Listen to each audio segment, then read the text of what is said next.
Good morning, ladies and gentlemen. I'd like to welcome you all to Natal Computer College's second Cultural Day. Thank you all for attending, and without much further ado, we'll commence to the first item, which is by the Muslim Students Association. Thank you, Madam MC. Assalamu alaikum wa rahmatullahi wa barakatuh. Peace and greetings to all of you in the name of Allah. The Muslim Student Association extends a warm and cordial welcome to our guest speaker, Mr. Deedat, the staff and students of Natal Computer College. Mr. Deedat will be discussing the topic, the Quran and the computer. After his talk, students will be given the opportunity to ask Mr. Deedat any questions. Please feel free to ask him any questions whatsoever. Mr. Deedat.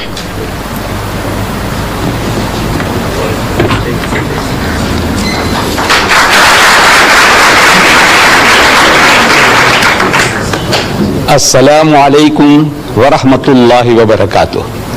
It means peace and blessings of God to each and every one of you. I feel privileged to come to speak to your computer college, and the subject that I have chosen is the Quran and the computer. Naturally, you are inquisitive, wanting to know that this book of Islam, the Holy Quran, which was revealed 1,400 years ago, did it have anything to say about the computer? Mr. Deedat, you ask, how do you fit in the Quran with the computer? I said, you see, for a long time I myself didn't see it. I have been reading the Quran in a translation form like this one, the Arabic text with the translation, and I have been reading verses, and they gave me some faint idea, but I didn't have a very clear picture until about 1975. How did it come about that I can see this relationship between the Quran and the computer? In 1975, I get a phone call from Zambia telling me that air tickets are waiting for me at the South African Airways. I must go and pick them up to visit Zambia on a lecture tour. So I rushed down to the center in Aliwal Street and Smith Street corner, South African Airways, and I go to the man at the reception and I tell him that I have had a phone call from Lusaka, Zambia, telling me that an air ticket is waiting for me. I have come to pick it up. And I know what I was expecting. I was expecting a booklet, coupons. You know what air tickets look like? Those coupons. So I was expecting such a thing like that. So I asked him that, look, I have come for it. So he tells me, he said, see one of these ladies. About a dozen of them were seated in a semicircular form with those terminals, visual terminals. So, see one of these ladies there. How can you see one of those ladies? To me, only one person out of the lot might have my tickets. I know what tickets look like. So I'm asking him, which one? So the way the guy flings his hands, and he tells me, like any one of them. I said, look, I'm speaking so nicely to the man. Why should he be so impolite? Is it because he's a white man and I'm an Indian? But I had no alternative. The way he directed me, I had to go. The first lady I saw was doing nothing. She was sitting at the terminal. I go up to her. I said, excuse me, madam, I have had a phone call from Lusaka and they tell me that there is an air ticket waiting for me. I have come to pick it up. She asked me, what's your name? So I tell her, my name is Deedat. She says, spell it. So I started spelling it. A-H-M-E-D, Ahmad, D-E-E-D-A-T, Deedat. While I am spelling, she is typing on the keyboard before her. She said, yes. In other words, that means she's got it. Yes, so what now? So I said, you see, I want to go from Durban to Johannesburg in the evening, on a Tuesday evening. What have you got for me? What arrangements? She said, well, there is one at 6 p.m. I said, right, that suits me fine. Can you book me on? She says, yes. It's done. So I tell her, you see, on Wednesday now, the next day, I want to reach Lusaka at 3 o'clock in the afternoon. That's what my hosts in Zambia told me. I must arrive there at 3 o'clock in the afternoon. I want to be there at 3 o'clock. Now, what arrangements can you make for that? So she typed again on the keyboard, and she's asking me, do you want to go through Maputo or through Gaborone? I said, look, it doesn't matter as long as I'm in Lusaka at 3 p.m. So she types again, and she said, you see, you are booked on Zambian Airlines, and the other plane to transfer this ticket to another we have to contact Zambian Airlines.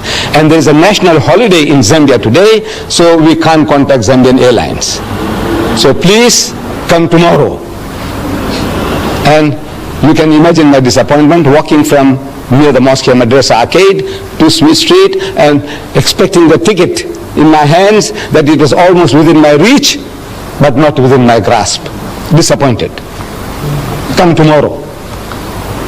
So I'm asking the lady, I says, madam, where did you get all this information from? So she tells me this is from the head computer in Johannesburg. I said, you know, when you were trying to book me in at the 6 o'clock flight, suppose there was only one seat left, and there were more than one of these terminals might have been trying to get the ticket. What happens then? He said, no, the first one within the second, he gets ahead, he gets a ticket, and the rest is blank. How does this happen? He said, you see, every computer in the country which is connected to the head computer has access to that knowledge. The head computer in Johannesburg. Everyone with this terminal has access to that. I said, I see. And I came out, walking back to my offices in Madrasa Arcade. While I'm walking back,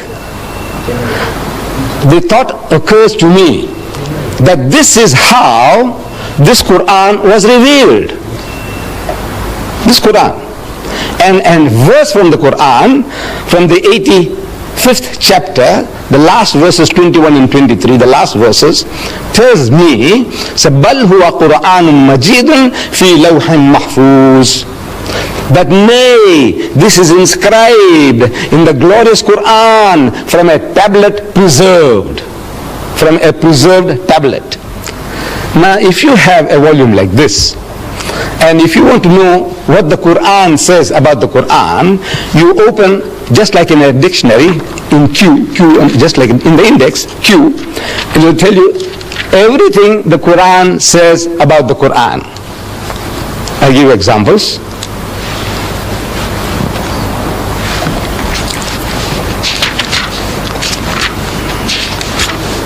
Quran, the divisions of the Quran, how it's divided into chapters and verses. Inspired message cannot be produced by other than divine agency. Verses, fundamental and allegorical, these are different topics. God is witness to the Quran. God's revelation, the Quran. Follow it and do right, the Quran. Respect and attention due to it. Book of wisdom, the Quran. It's in Arabic, the Quran. Described, and on and on and on. What does the Quran say about the Quran? The last subject in this index on the on the Quran, it says the tablet preserved. The tablet, this, when you have it, you'll be able to see it with your own eyes. It says tablet preserved, chapter 85, verses 21, 22. I read it to you. So the picture comes to me, this is how it happened.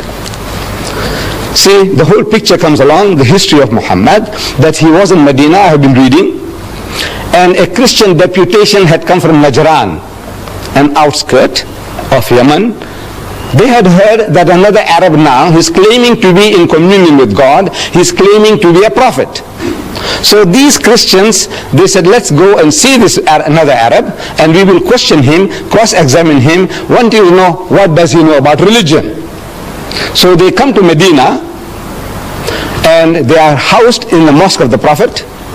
They sleep in the mosque, they eat in the mosque, and they have a dialogue in the mosque for 3 days and 3 nights. It's going on. During the course of that discussion, the spokesman for the Christian is posing the question, among so many other things. He said, all right, now tell us, O Muhammad, what is your concept of God? And Muhammad, according to tradition, he doesn't just start answering. He, so to say, presses his spiritual buttons. There were no buttons to press. But I said, so to say, he presses his spiritual buttons, trying to commune with God. He said, oh my Lord, what shall I say? What shall I say? He could have made a case, like we do. At times when we are asked questions, we have no ready answers, so what do? We beat around the bush. We fumble to gather our thoughts. You see, it's like this, and it's like that, and so on. While we are talking, while we are trying to share, our thoughts are coming into focus. That's what we do. If I were to ask you, my children, what is 6 times 6? Immediate answer. I take it. 36. 6 6 36. I say, what is 12 times 12? You say 144. Because you have a ready answer.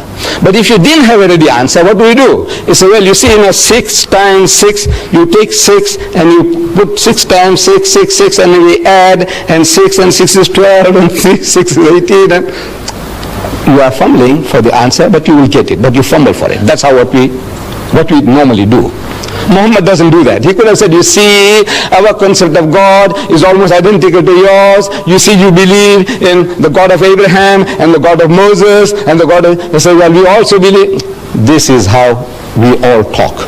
That's how we talk. Not so Muhammad.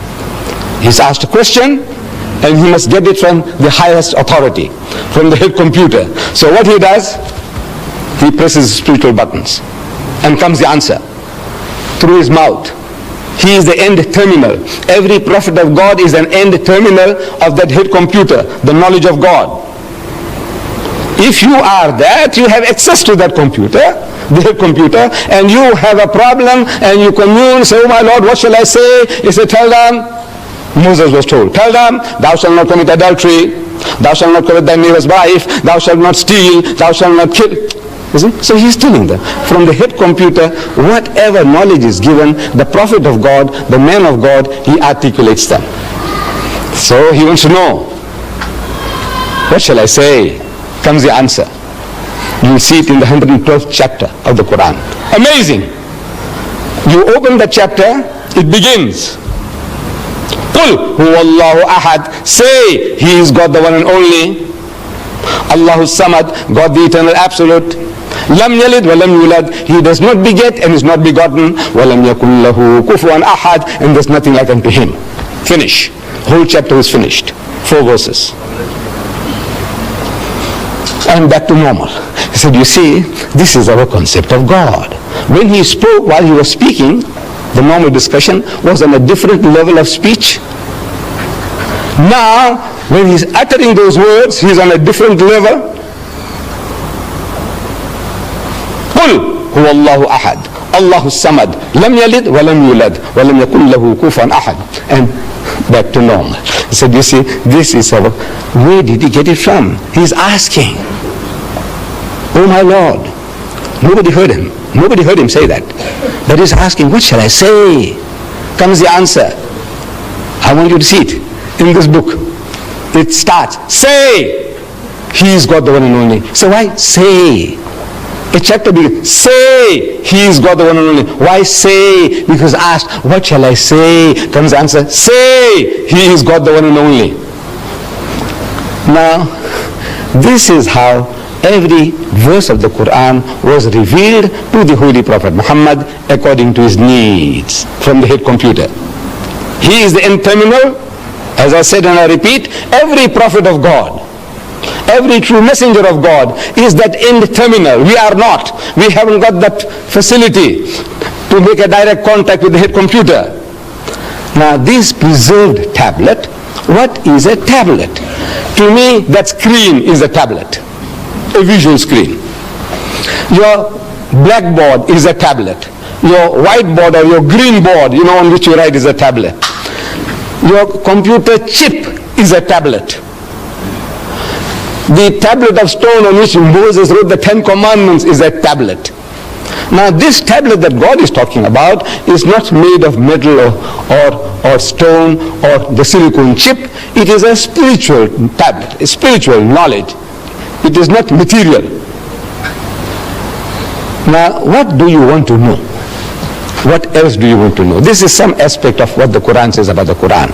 What do you want to know about the Muslims and about Islam? Everything is in this book. The easiest way to have access to this knowledge about the Muslim is the book. We ourselves, we might be confused. The Muslim can be confused on so many things. But if you want to know authoritatively, what does your book of authority, the Quran, say? So you go to the Quran. So if you open the index, some of the subjects, I just give you a quick glance at some of the subjects. This book, claiming to be from God, naturally it must tell us everything about God that we can know. So, under G, look for God. There are more than 140 different references that you have access to from here, from this book, from this index. God. He is your protector. Chapter 2, verses 257 and onwards. He is the creator of all.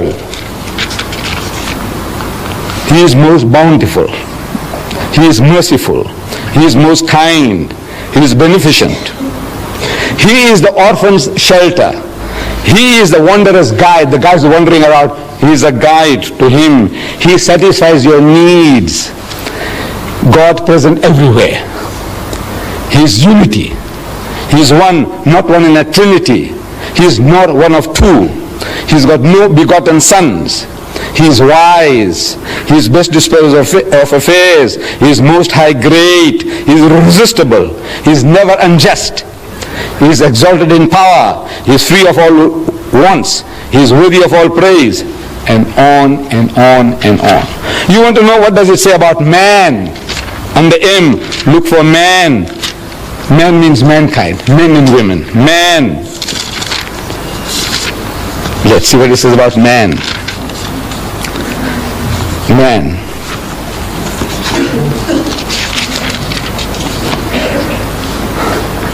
He is tested by God.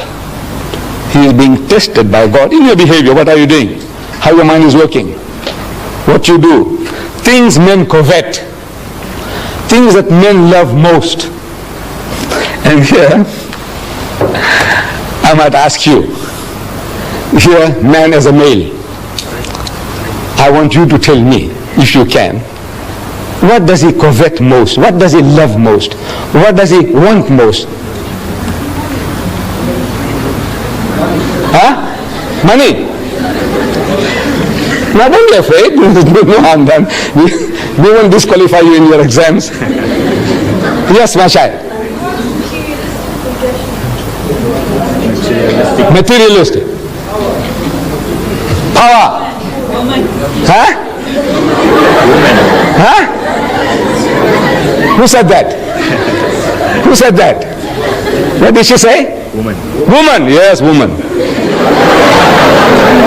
Look, this is 1400 years ago. This man Muhammad is made to say things men covet. I want you to look it up when you have this book. You will have this book. Each and every one of you will be entitled to this book free. I will give it to you all free. This encyclopedia. So no use me tantalizing before you.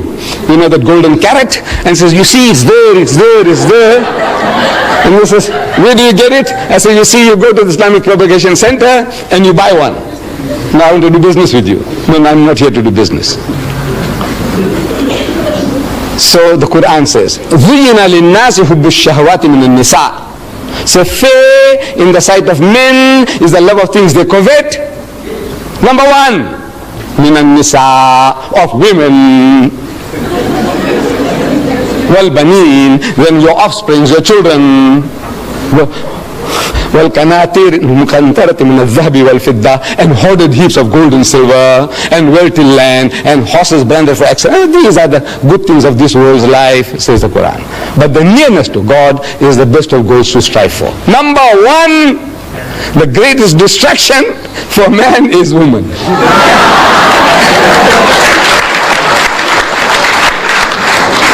And I'm telling the Westerner, you see, look, as the Westerner, he knows this better than us.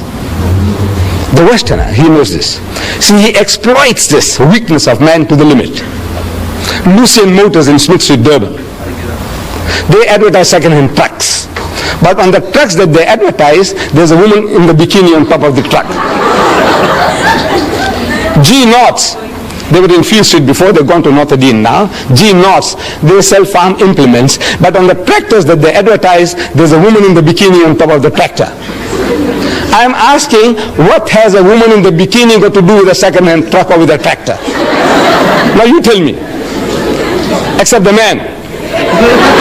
You know, he will be enticed to read. He'll be enticed to read because of the woman in the bikini. He wants to know now what about her? So he reads about the tractor, he reads about second-hand trucks because of the woman in the bikini. Then BMW has beaten the lot. It's a motor car, from my understanding, a little better than the Mercedes-Benz. I have had my Volkswagen Beetle 4 times over. You know, I had the first one, 120,000 miles I did, and then next one and next one. Now they don't produce them anymore, those Beetles, you know. Now I had to buy a Golf. First Golf finished, then I had to buy a second Golf, and I got my second or third one now. I'm still not in the market for a BMW. I don't know about you, Mr. Maharaj, Metal Computer College. So, but I see the advert in our daily news, our local paper. BMW motor car, advertised. A picture of the BMW motor car. In front of the motor car, there's a woman in the skimpiest of bikini, what you call the tanga, you know, the G-string.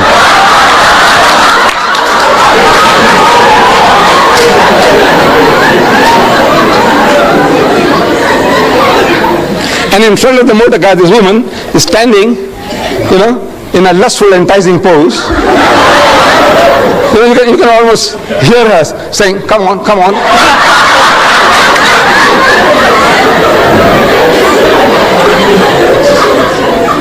And it is written at the bottom, test drive her now. Who? The woman of the car. Who? Now you see what? I said I'm not in the market for it, but I had to read it. I had to read it. You blame me? I'm 73. Sorry, I've taken you off. Things men covet. You see it there. He's ungrateful. The ungrateful rich man. He is ever ungrateful. Leave out one to another. You know, we do some little favors for one another and we expect some kind of gratitude. Fidelity, faithfulness. One of our South African poets, he describes it very beautifully, the ingratitude of man. He says fidelity, faithfulness, is said to be a human attribute which makes a modern gentleman distinguished from the brute. But that supreme fidelity, inborn in every hound, in every dog, which is the mark of man's best friend, in man is rarely found. This faithfulness, gratitude, the dog shows it. But mankind in general, the most ungrateful of people, one to another and to our Maker. If you are not grateful to our Creator, what is man to man? What? I give you this book, and I expect you to be, every time you say, Mr. Deedat, thank you very much, for that book. I expect that from you? No, I don't expect it. I shouldn't expect, because if I expect that, I'll be disappointed in mankind. I won't do anybody any good at any time. So look, these are all ungrateful riches. Let them go to hell. I said, no, that's not my job to send people to hell. I said, no, I must do my best. I don't expect any reward from anybody at any time. He's ungrateful. He is given to hasty deeds. Everything he does in a hurry, and then he regrets afterwards. And on and on and on. What do you want to know? You want to know about Jesus, open J. everything about Jesus. You know about Moses, everything about Moses. You want to know about marriage in Islam, under M. You know about divorce in Islam, under D. What do you want to know? Everything on your fingertips. Now this book is yours. There's no bluff. You see, the only thing you have to do is collect these cards. These cards will be given out to you at the end of the talk. Each and everyone is entitled to have a card. Only one, please. This card, you take it to 124 Queen Street, opposite the mosque in Queen Street. There's our Islamic television there in the window. Next door there's our shop there, also Islamic Vision, 124, 126, the address is given here. You go and present this, that's all. You give this card and they give you a book, this encyclopedia of 2,000 pages. How much? How much? Free. The only thing you have to do is take this little amount of trouble to go and give the card to get your book. Give your card, get your book. Now, what you do, suppose you take this card and before you go out, somebody tells you, man, you will get caught with this book.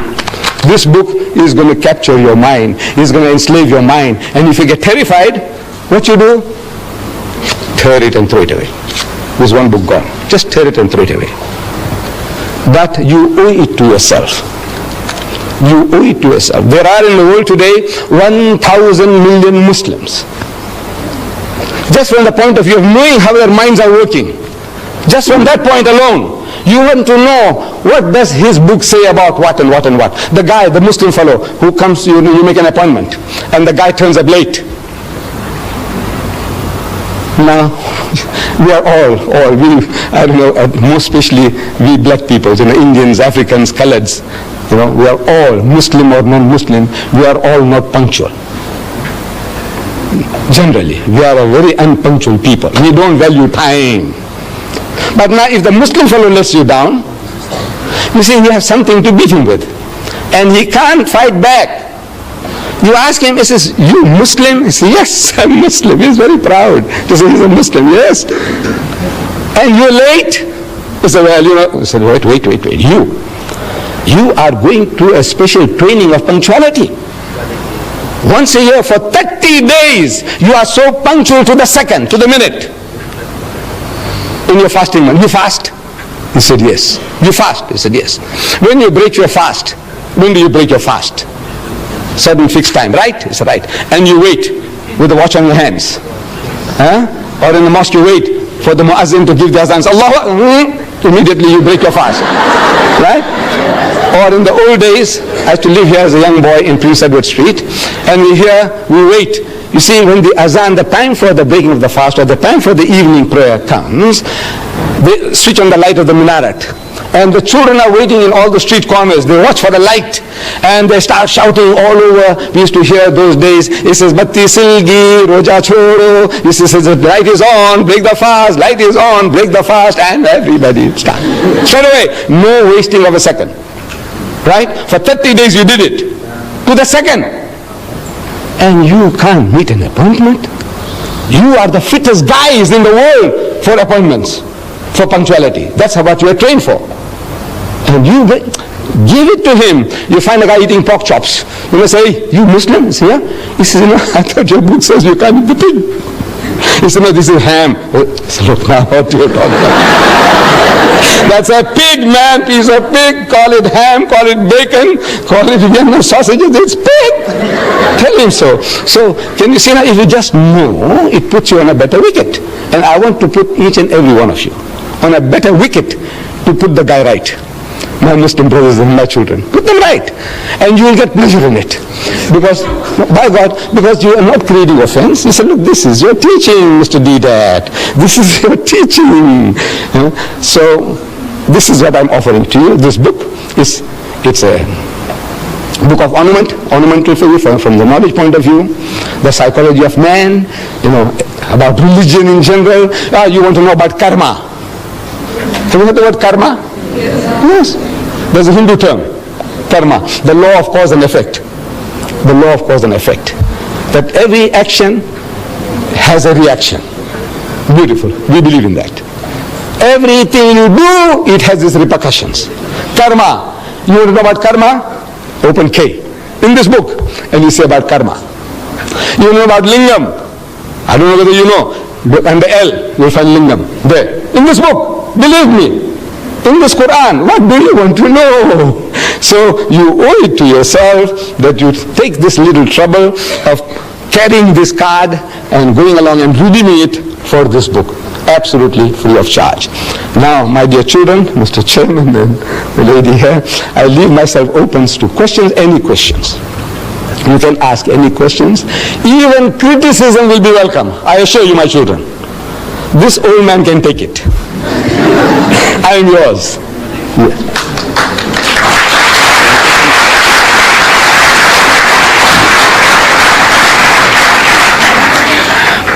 Thank you, Mr. Deedat, for that rather enjoyable and enlightening talk. Please feel free to ask Mr. Deedat any questions whatsoever.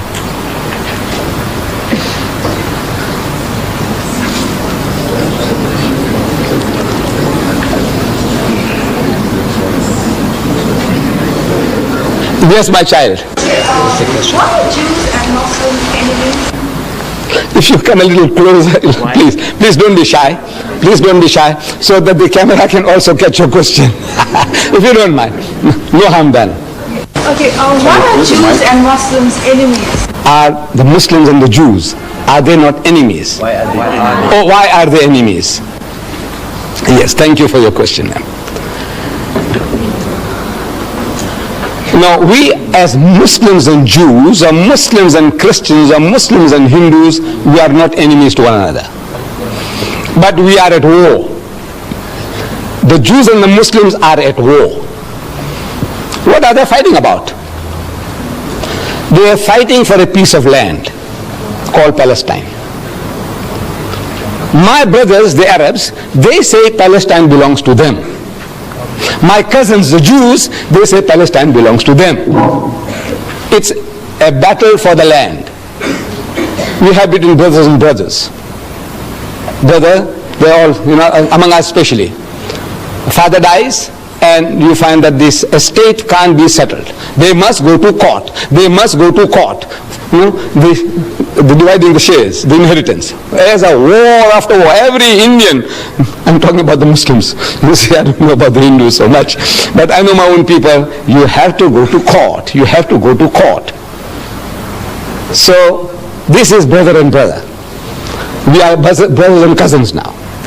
And both are claiming the same piece of land. What are the rights and wrongs of it? Now that is something that we can discuss. We can talk. For example, I'm talking to the Jews. I said, come and talk to me. I'm talking to the Jews. I've spoken to the University of Cape Town. I've spoken to them here at the Natal University. I have had so many discussions with them. I have written a book, Arabs and Israel, Conflict or Conciliation, and I sent it to every influential Jew in the country, in South Africa. The reaction was, they want to kill me, they want to bomb me. I said, come, talk to him. So I got it all recorded, when they phone up and they use abusive language and what they're going to do to me and all that. I said, come and talk. Because my book says, call them. Call people to a dialogue. Come, let us talk. See if we can see reason. So it is not Muslims want to kill Jews or Jews wanting to kill Muslims. Because we have lived together, Muslim and the Jews, for over 1,000 years, no problem. You see, in Spain, the Muslims ruled Spain for 800 years. And the Jews were the second highest in the hierarchy, doing work among the Muslims. The greatest achievement of the Jews was by the Jews in Spain under Muslim rule. And for 1,000 years, when the Christians were persecuting the Jews, and when they ran for shelter, protection, refuge, they went to Muslim lands. And every Muslim country accepted them with open arms. Sa'ahlan wa sahlan. It's a family and plain. Come and live among us. We are the children of the same father, Abraham. Abraham had 2 sons, Ishmael and Isaac. You are the children of Isaac. We are the children of Ishmael. As such, we are brothers. Come, live together. And they lived for 1,000 years. Not a single riot against the Jews. Not a nothing. The only time the problem started was with Palestine. When the Jews, they went to seek shelter there, and they went and they filled up, and then they said, now we will take over. For the first time the Muslim wakes up to the reality. He says, now everything, this guy is going to take it over. Inch by inch, the guy's got in. Now he's got the backing of the Western nations, and he's technologically more advanced than the poor Palestinians. illiterate, ignorant people, and he says, now these are easy meat for them. So now they wake up and say, no man, this is not right. So this conflict from 1918 onwards, prior to that, no problems between the Muslims and the Jews. Any other question? Yes, my son. What's your opinion of satanic verses? Well, as the word says, satanic. The guy is satanic. The guy who wrote the satanic verses is satanic. You see, the trouble is that bulk of the people, nobody has really read the book. In the Royal Albert Hall, I went and spoke about that book of Rushdie. 6,000 people. And I made the chairman to read the introduction. There's a poetic introduction, a quotation by Daniel Defoe, some literary man, his quotation about the devil. So I made the chairman to read it from the satanic verses. And the chairman read it and is asking 6,000 people, anybody at any time has read this? Or you have seen it anywhere, or you read anywhere? Out of 6,000 people, one guy put up his hand. Where? In the satanic verses. Then I'm asking the people, the audience. I said, you see, Rushdie has something special to tell about you Londoners. I said, on the very first page, he calls you all bastards. You Londoners are all bastards. Do you know that? No. I said, Londoners, I said, you, whether you are an English Londoner, or a Pakistani Londoner, or a Sikh Londoner, or a Hindu Londoner, you are a Londoner, you are a bastard. Shocked. I said, look, what have you been reading? You say this book is very good. I said, come on, talk to me. Then, of course, it was more than an hour's talk. I'm giving him what he says about Rama, what he says about Sita. Did you read it? He says, no. I said, you were going to kill him, you. What he says about you white people? The whole white race is his white women. No mine. Fat, Jewish or non-differential. White women, I can't say. There are other words. What they are good for. I can't. But I said, now you talk to me. You want to know? I said, you white man, you know what he says about your mother, your wife, your sister, your daughter. You Jew, you know what he says about your mother, your wife, your sister. I want to know what are your reactions. Then this is what he says about Rama and Sita. This is what he says about all of your whole white race. And on and on and on. The filthiest, dirtiest book in my life I ever came across was the satanic verses. Really satanic. Keep away from it. From the price point of view, at one time it was costing 15 pounds. That's 75 rands. You want to waste 75 rands on that?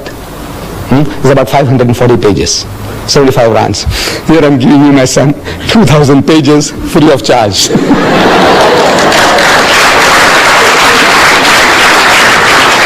Yes. Deedat, just a while ago, you told me that Allah is very merciful and Allah Now, I know someone must be terribly wrong, but anyway, we're living in the modern times now, and we have freedom of speech, freedom of writing. But that's besides the point. If Allah is merciful, who are we as people to report judgment of Rushdie? Because, you see, we didn't create Rushdie. He was created by God himself. Right? And who are we to formulate opinions and impose death sentences to the point when we have God himself to decide? Now, if Allah is merciful, why can't we be merciful? Beautiful. Beautiful. I'm a Hebrew student, right?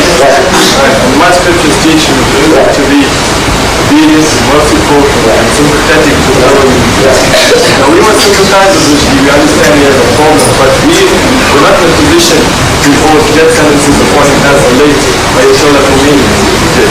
Now, I appeal to the Muslim people and Muslims in general to forgive Rushdie and give him a break and allow him to apologize and take back his case.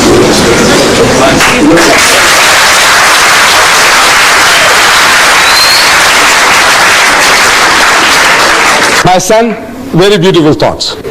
God is merciful and we are expected to be merciful. He is just and we are expected to be just. He is beneficent, we must be beneficent. Charitable. He is holy, we must be holy. That is the teaching of Islam.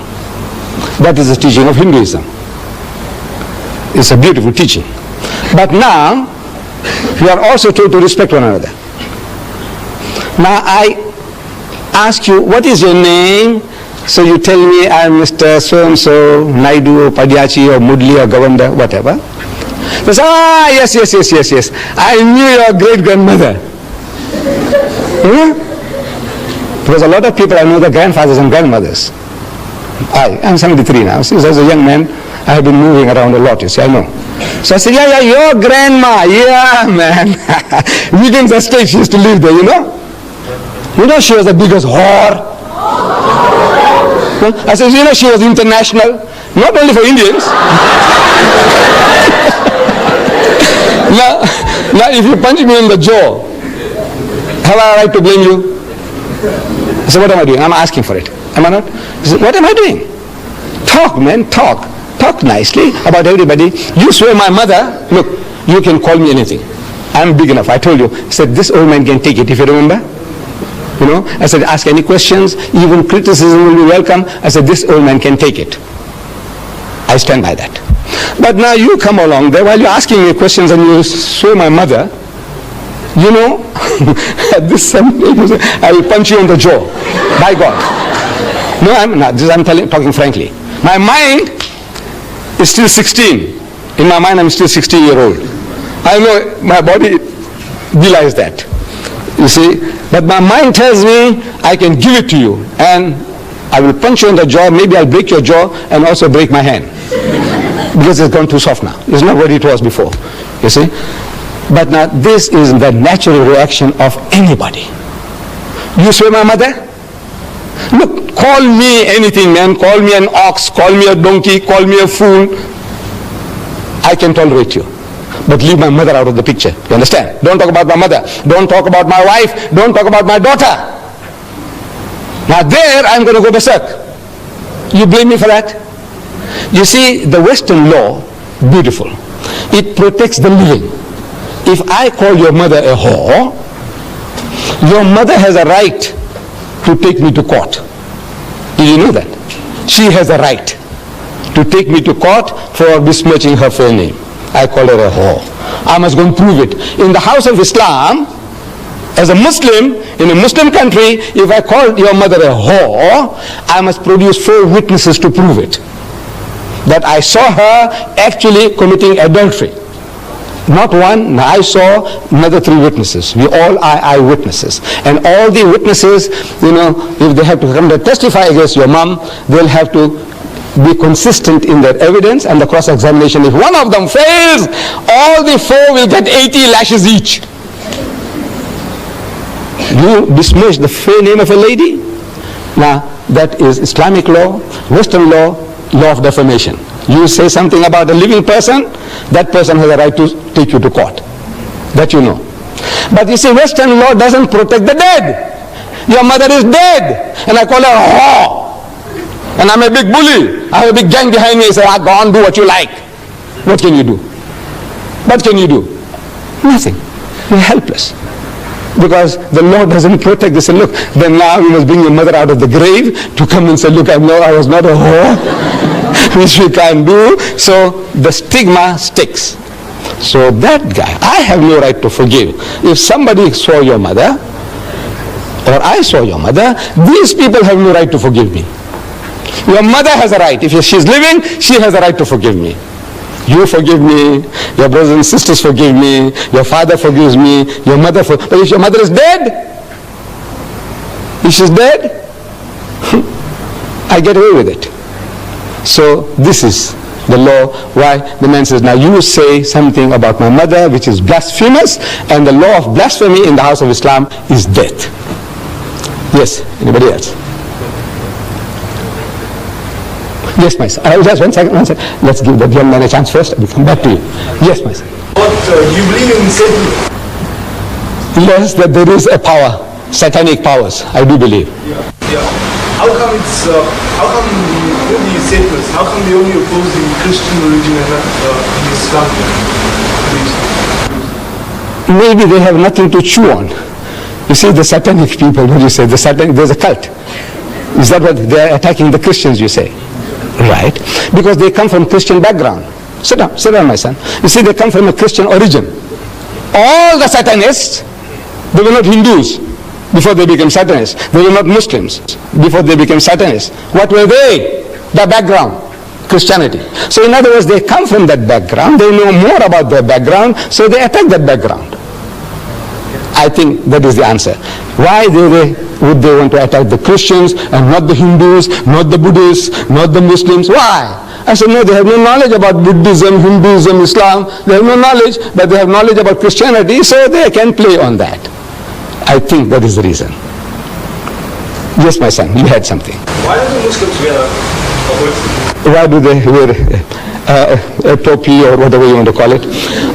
This is, from the religious point of view, in our relationships with God, it's not a necessity. This is not a necessity. But in society, we need an identity. Suppose I meet you in the street, I might think that maybe he's a Tamilian, and if I knew how to say good morning to you in Tamil, I would have said it. Otherwise, now I'm at a loss. That the other guy, like me, who looks like me, the Banya, they are my cousins. See, we are the same race. Banyas and me, I am a Gujarati Muslim. The Banyas are Gujarati Hindus. In our complexions, we are the same. The Banya Hindu and the Banya Muslim is the same.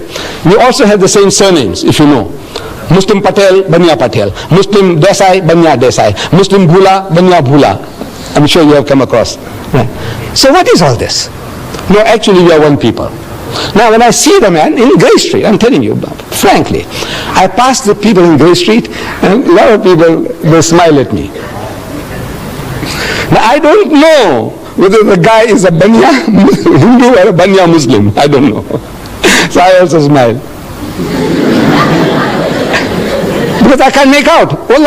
Because I keep on seeing them, the face becomes familiar, as if I know the guy. But now what shall I say? Shall I say Namaste? Shall I say Ram Ram? Shall I say Assalamu Alaikum? I said, what shall I say? So because I'm not sure, I also give a big smile.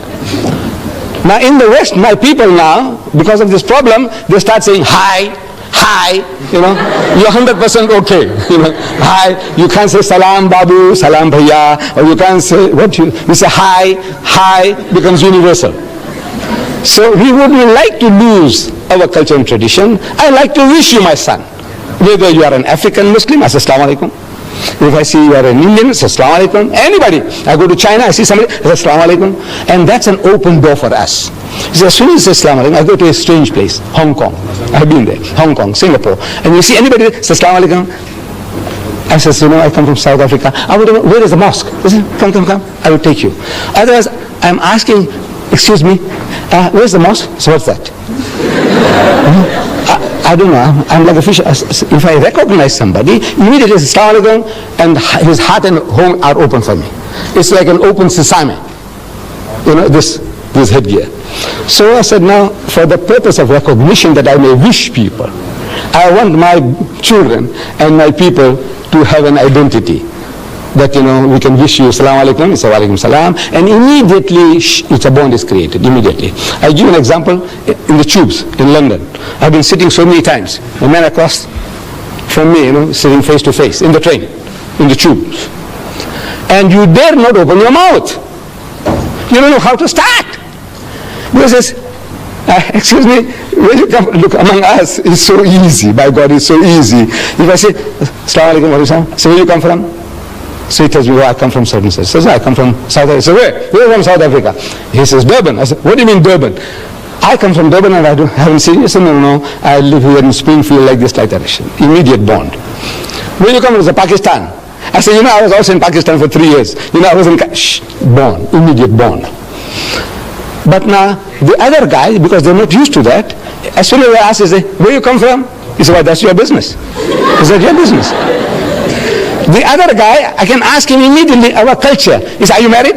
This young fellow here. He said, no. I said, well, what's wrong with you? Huh? Come on, I'll show you, you know. There's Mr. Deedat's daughter. No, this is our culture. Are you married? Yes. And the children? Look, this is to us like we are all open book to everybody. We want to know, we want you to know everything about me, and I want to know everything about you. And this does it when I know that this is our cultural background. I can talk to you more freely. Otherwise, I'm afraid. If as soon as I ask you some question, you say, what are you from the inspectorate? Receiver of revenue? What is it? Yes. Yes, a lady, yes. Why don't females go to mosque? Yes. Why don't females to the mosque? Yes. You see, the mosque, the obligation to pray in the house of Islam is on everybody, male and female. We are all obligated. Fasting, same. Pilgrimage, everything that the man does, the woman does. Everything, same. But there is what is called a segregation of the sexes in the house of Islam. Like among the Africans, it's a shamipa. Respect for womanhood. So the man comes along into the kraal, the men go with the men, and the women go with the women. Now in our culture, it's the same. There is what is called a segregation of the sexes. Men and women are not allowed to freely intermingle. So in the absence of a separate facility in the mosque, where they can come into the mosque without intermingling with men, they pray at home. But now in the mosques in South Africa, provisions are being made. Where you have a separate entrance for the ladies, separate ablution facility for washing, toilets, everything separate. They are in the mosque, yet out of the mosque. In other words, what is forbidden is free intermingling. In the house of Islam, means in our teaching, no Muslim man has a right to be alone with a woman who is not his mother or wife or sister or daughter. Everybody else is to keep them at a respectable distance. If I was going to Johannesburg, alone in the car, I need company.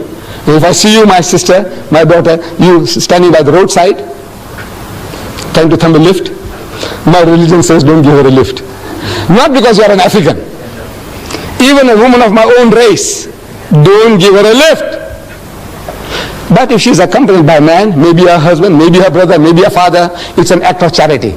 Come inside, I'm empty, where are you going? I'm going as far as Newcastle, it's all right, get in. Free. It's an act of charity. But if the woman is alone, whatever race, my own race, they said, don't give her a lift. Why? Because it is a challenge to man's manliness if he doesn't make some suggestions. This is man, any man, every man, unless he's a hypocrite or something else wrong with him. A man is a man. He has a woman beside him and he's traveling alone now. He wants to know, are you married? He says, no. Have you got any boyfriends? He was, are you married? How long? 15 years. Any children? He says, no. He says, Mr. Naidu, working hard enough. Big joke. This is man, any man. See, every man is like that. So therefore, this is now, look, before that thing happens, this old man, I'm talking about this old man himself. Look, before that happens, you see now, you are nice and jovial, you're smiling, I say some small joke and you laugh like hell, in the car. To me, this woman is game. She's fair meat. This is man, any man, every man. So, Islam says, keep him at arm's length. I must keep you respectfully at a distance, and you keep me at a respectable distance. This is the reason there is no free intermingling of the sexes. Yes. Yes, my son. Deedats, with all due respect to your religion, may I know what is the purpose of circumcision? Because I mean, now, if I were to join your Muslim sect as such, that hurts. Right. Agreed. The young man wants to know about circumcision. I know that is the biggest barrier in we getting converts. The man says, man, I agree with you, everything is fine, I said, look, man, you mustn't eat the pig. He said, but what's wrong, man? I said, well, I'll reason with you. He said, no, I can see your point. I said, look, you mustn't drink. He said, but uncle, a little nip or a tot, man. I said, look, my son, these are the dangers. He said, well, I can see your point. I said, no, don't be promiscuous, don't go along and dance with other people's wives and daughters. I said, but what's wrong, uncle? I said, look, I will reason with you. And he says, uncle, I see your point of view. But now, you agree with everything. And I said, now, circumcision. That's hard. So now I said, now what is this? I said, my son, this is for your own benefit. Look, now I'm talking about yesterday, day before yesterday, it was in our local paper. Cancer, the cervix in women. which is a killer among women. Cancer of the womb is a killer of women. 85% of all women who suffer from cancer of the womb are wives of uncircumcised husbands. Problem. I went to the R.K. Khan hospital some years ago. I had a problem.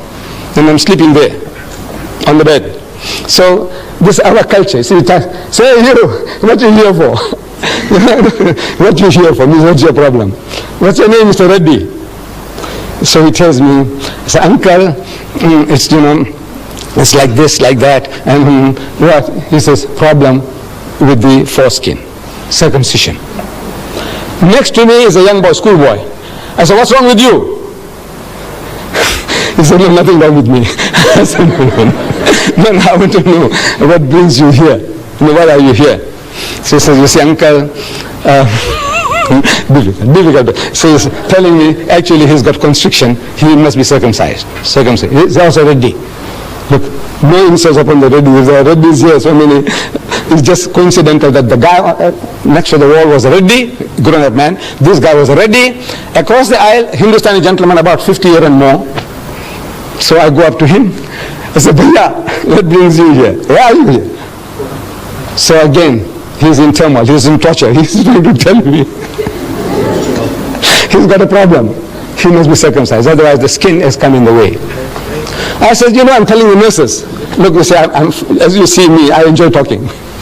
So I say, your husband, is he circumcised? He said, no. Your husband, is he circumcised? He says, no. I say, hey, you got a problem. I said, tell them all to be circumcised. Not for religious reasons. I said, as much as we are vaccinated, for what? Our government tells us, according to health regulations, that if you're vaccinated, there's less likelihood of you getting smallpox and this and that. Diphtheria, anti-diphtheria, this thing, all that, they're doing it to you for what? To save you.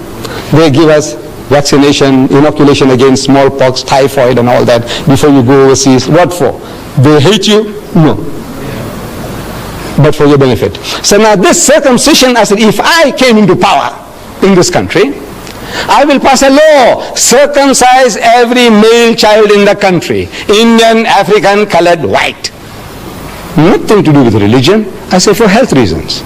I say 85% of my children, my daughters, who are married to uncircumcised husbands, they are suffering from cancer of the womb, a killer disease among women. I say just to save that, there are so many other philosophical aspects. You come and see me and I will give you further details which I can't share with you here. But I said now, just that alone, 85% of the women who suffer from cancer of the womb are wives of uncircumcised husband. I say circumcise everybody. It's that operation. You know how easy it is. You see, previously under primitive condition, the septic, this thing lasted for a long time and you suffered. Man, I had a young man circumcised on a Sunday morning, and Monday morning on a bicycle he went to work. It is as difficult as that. Sunday he gets operated on, and Monday morning he's riding a bicycle, he's making deliveries. Yes, my children. Anything else? Yes, my son. Satan is a chap Christian most because Christians, the background of Satan are from a Christian background. But wouldn't you state, looking at the Bible, that the reason why Christians are attacked is because of the conflict between God and Satan and the ultimate prophecy of the ultimate defeat of Satan by God, which is shown in the Bible? I didn't hear the detail of your question, but I think it's again about God and Satan. I think if you come a little closer, please. I'm sorry. I can't hear too well from that distance. Yes.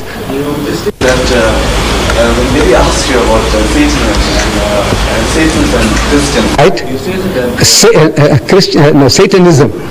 Satanism and Christians. You told me that the Christians are attacked mostly by Satan. You said that Christians, that Satan is the background is from Christians.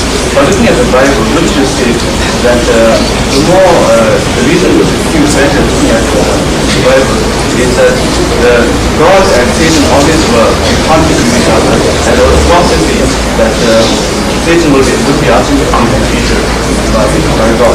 Would you say that is the reason why Satan is attacked Christians? I don't know really Satanism, what is the philosophy, why they are out to promote Satanism. maybe Satanism gives them that freedom to do anything and everything which religion doesn't allow you. Hinduism won't allow you this thing, that thing, that thing, you won't allow you. It tells you, no, thou shalt not commit adultery. Hinduism says that, Islam says that, Judaism says that, thou shalt not kill. We have certain common denominators. But now, as soon as the person starts straight-jacketing you, as a Hindu, as a Muslim, you want to be free to do what you like. You want to behave like an animal. You want to behave like a pig. People want to behave like pigs. So now the best thing is to disown. So it's to disown religion altogether. And they say, now this is a new cult, they call it Satanism. But now the battle is with us. Every individual, we say, we believe, that we have all got this propensity for evil. We have two qualities in us, towards godliness and towards earthliness, devilishness. So the battle is on in all of us, everyone. The Holy Prophet Muhammad, he described the situation beautifully to his companions. While they are around him, he's telling them that shaitan, that's Satan or devil, shaitan courses through the body of man like the blood. He's passing through you. He's each and every fiber of you. He permeates you. Everybody. Shaitan, man means mankind. Shaitan courses through the body of man like the blood. It's imperceptible. It's there. Your blood is moving and going and doing the job without you feeling that the heart is pumping and now supplying blood to the brain to allow me to think. Without that I can't think. But all this is all automatic. Similarly, this evil propensity also in man is permeating him like the blood. Everybody. Muhammad says yes, everybody. He said, what about you? See, they had the right to ask questions. You too. He says, me too. But mine is under control. Only difference is that the temptations are there, everybody, unless there's something wrong with you. You remember I described before? Something wrong with you. You are impotent or you are lunatic. Those are different matters. But otherwise, everyone, we have these propensities and the battle is on. And we are to overcome those evil propensities. You say, the devil, the devil. You go and steal and you blame the devil. You go and rape and murder and you blame the devil. I want to know whether the devil came to you with horns, with a tail, with a barbed hook, with a ruddy complexion, and he told you to go and rape that woman. Did he? No. What is this devil you're talking about? It's you yourself. You are that devil.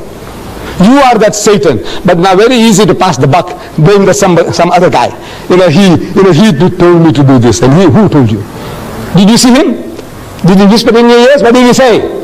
Did he speak to you in English or Zulu? That's Satan you're talking about. What did he tell you? In Tamil? What did he tell you? So this is like a good thing, passing the buck. The thing is, it's with you, in me, in you, in me, and we are to give battle to these forces through the guidance of God. Whatever God tells us, he says, no, I shall not do it, I'm programmed. So we are shown the two broad highways according to the Quran. Two broad highways, one leading to salvation and the other leading to hell. The choice is yours, and you have the freedom of choice. That will, freedom of will is given to you. You make your choice and you make your decision, and therefore you are accountable. You will have to pay for it. You might get away here, but not in the hereafter. Yes. You want me to continue? If there were yes. So if you have any more questions, I'm here.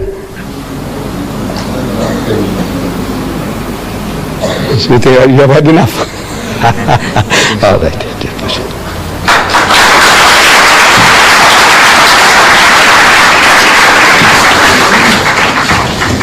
Thank you for your questions. That brings us to the end of our presentation. And once again, to our guest speaker, Mr. Didat, thank you very much.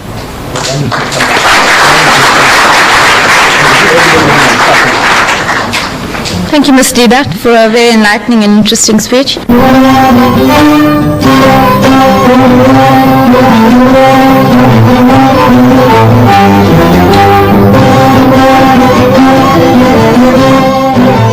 Just